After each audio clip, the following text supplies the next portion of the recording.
From the Rafters of Rupp is brought to you by Bud's Gun Shop, Don Franklin's Auto Mall, Double Dogs, Friends of Coal, Hunt Brothers Pizza, Kentucky Farm Bureau.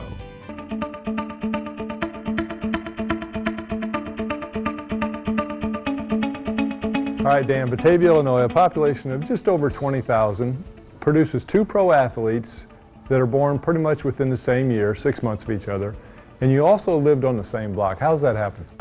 Kyle, I don't know, other than to say the entire social structure of Batavia, Illinois was built around high school athletics, and being on the high school basketball team or the high school football team was really a cool deal in that town.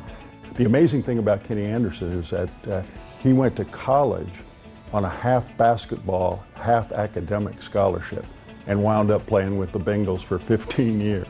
So you did play other sports then besides basketball? Oh yeah, we played, as you said, it was a very small town, and you played all sports. And I was a tight end on a football team. I played baseball, ran track, high hurdles.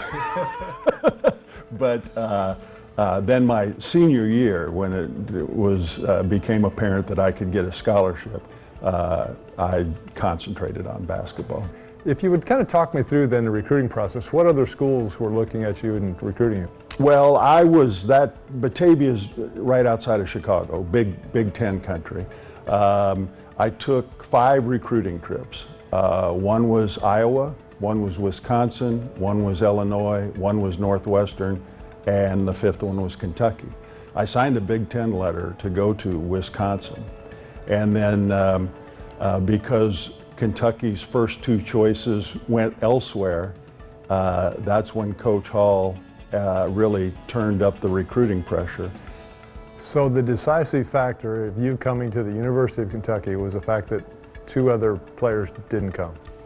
Exactly. I came on my recruiting trip. First time I'd ever been on an airplane. I flew from O'Hare to Louisville, and Coach Hall and Phil Argento picked me up there and drove me here. And while I was here, I picked up a copy of the school newspaper, and they had an article quoting Coach Hall and mentioning 15 people that they were recruiting and interested in getting. And my name wasn't in the article. And so I went home thinking that, Kentucky was a nice place, but it wasn't going to be the school that I was attending. But in that article, in the Kentucky Kernel, they listed those 2 centers, but not me. It was my father who said, if you're serious about this basketball stuff, he said, Kentucky's had more All-Americans and more professional players than any other program in the country. And maybe you better take a second look at Kentucky. Well, obviously you made the adjustment to college basketball fairly easily, but there's probably one adjustment, and one I want to ask you about in particular, that may have taken some time to latch on to, and that's something I went through myself as well, Coach Hall's conditioning program. It's the worst. We talk about it every time. I mean, by the end, as you know, by the end, you felt like you were a track star, not a basketball player. But we had a funny thing happen. Because there were so many players on that team, by the time we were going into our senior year, there were a number of them that it was obvious they weren't going to get to play very much, if at all. Because Coach Rupp, if you were in the starting 5, you played almost the whole game. He wanted to keep his starters on the floor. And so we gathered as a team and decided we were going to approach Coach Rupp about maybe discontinuing the running program or making the program a little easier. And so as the captain, I went in to address this with Coach Rupp. He said to me, do you realize with a good year, you have a chance to become the all-time leading scorer at the University of Kentucky? For Coach Rupp, it was always University of Kentucky. It was never UK or anything like that. And I said, well, I know with a good year, I can do that. He said, you go out there and run today, and I'll make sure you get that record. And man, I mean, my feet didn't even touch the ground. But yeah, that was, and the next day, I ran that day with the 5 freshmen. And the next day, everybody was back at the running program again. You know, winning the championship with the Kentucky Colonels is still my favorite basketball moment because, you know, you can say you're the best. You get to wear the championship ring. From the Rafters of Rupp is brought to you by Bud's Gun Shop, Don Franklin's Auto Mall, Double Dogs, Friends of Coal, Hunt Brothers Pizza, Kentucky Farm Bureau, and by Rafferty's.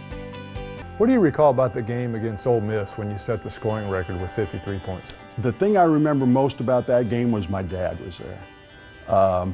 My dad, if you had asked him before he passed, my dad would tell you the 4 years I played at the University of Kentucky were the 4 best years of his life.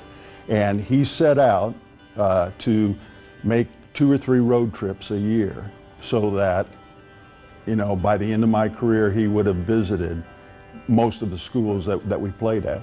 And being a smart man, he left Mississippi and Mississippi State till the last. And so when we played at Ole Miss my senior year, he was there. Well, you finished with 2,138 points. And it's amazing, after 44 years, you're still the top scorer in men's basketball for the University of Kentucky. It is. I mean, you only played 83 games. I mean, if you stay for 4 years now, you could play close to 130 or more by the time. Not many guys are staying for 4 years. That's what I was just getting ready to say. If I stayed for 4 years, that means I stunk.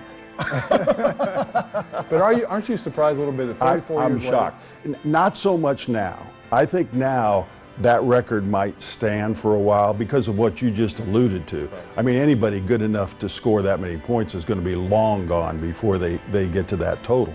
But what really surprised me is that, you know, shortly after I played, you know, the players got to play 4 years instead of 3, and then the three-point line comes along, and so I'm surprised it wasn't broken early on. Now, you had the nickname the Horse. Did that come before school, after college? And was it from the conditioning program? It kind of started here, but it had to do with my roots in Kentucky and my love for the thoroughbred industry, and I kind of like it. 1993, you have your jersey, you're inducted, excuse me, I guess is what they call it, to the National Basketball Hall of Fame. How special is that? That's the ultimate as far as individual honors are concerned. Winning the championship with the Kentucky Colonels is still my favorite basketball moment because, you can say you're the best. You get to wear the championship ring. I didn't expect to be in that company. How would you like to be remembered? I think somebody who played hard every time I was on the floor. I've got a 12-year-old grandson now that wants to be a basketball player. He's going to be big. He's got a shot. And I told him, there are going to be a lot of times when you come off the floor where you say, I could have played better. I could have played better. I said, but don't ever come off the floor and be able to say, I could have played harder. That's how I want to be remembered.